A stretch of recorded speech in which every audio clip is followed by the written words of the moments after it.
मविया नेत्यांमध्ये एकमेकांचे कपडे फाडण्याची स्पर्धा, शिवसेना प्रवक्ते अरुण सावंत यांची मवियावर टीका।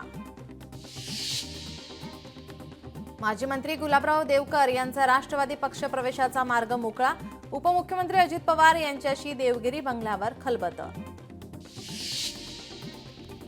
12वीच्या विद्यार्थ्यांना आजपासून परीक्षेचे हॉल तिकीट मिळणार, महाविद्यालयांना ही प्रवेशपत्रे ऑनलाईन पद्धतीने मंडळाच्या संकेतस्थळावर आजपासून ॲडमिट कार्ड लिंकद्वारे डाउनलोड करता येणार।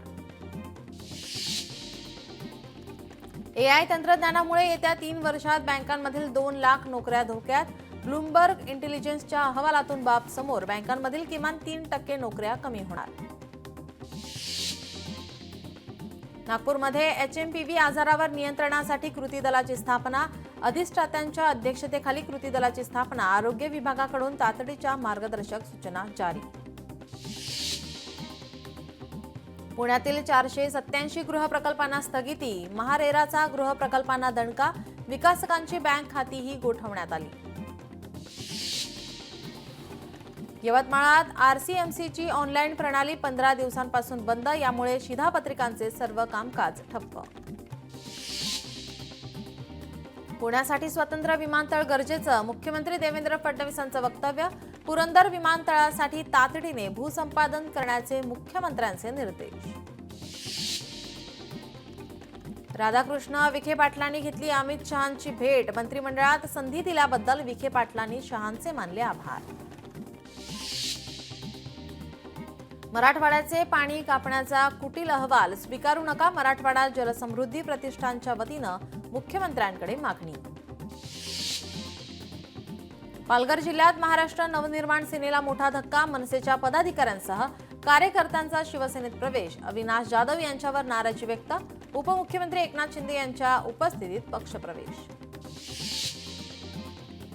शिवसेना प्रमुख बाळासाहेब ठाकरे राष्ट्रीय स्मारकाच्या पहिल्या टप्प्यातील काम पूर्ण, स्मारकाच्या कामाची माहिती देण्यासाठी उद्धव ठाकरे आज दुपारी 4:30 वाजता घेणार पत्रकार परिषद। शिवाजी पार्क आर्ट फेस्टिव्हलला आजपासून सुरुवात, शिवकालीन हत्यारे आणि वस्तूंचे प्रदर्शन, आदित्य ठाकरे यांच्या संकल्पनेतून आणि साईनाथ दुर्गे यांच्या माध्यमातून या फेस्टिव्हलचं आयोजन।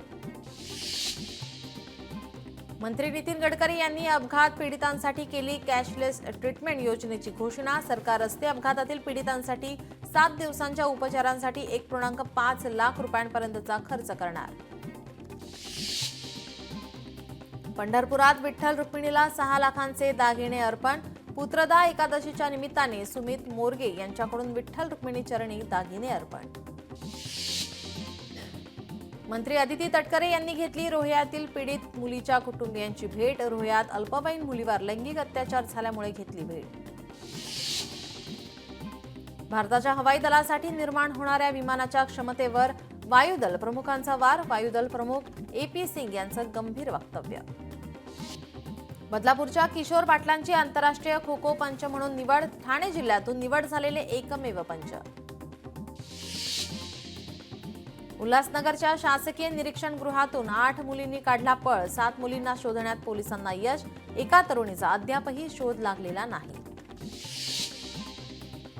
नांदेड जिल्ह्यातील ग्रामपंचायतीचे कामबंद आंदोलन, सरपंच संतोष देशमुख यांच्या हत्येच्या निषेधार्थ कामबंद आंदोलन।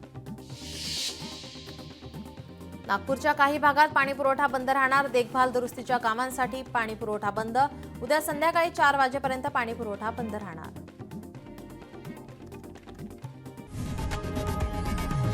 लोकशाही मराठी ऐका, पहा, जागरूक रहा।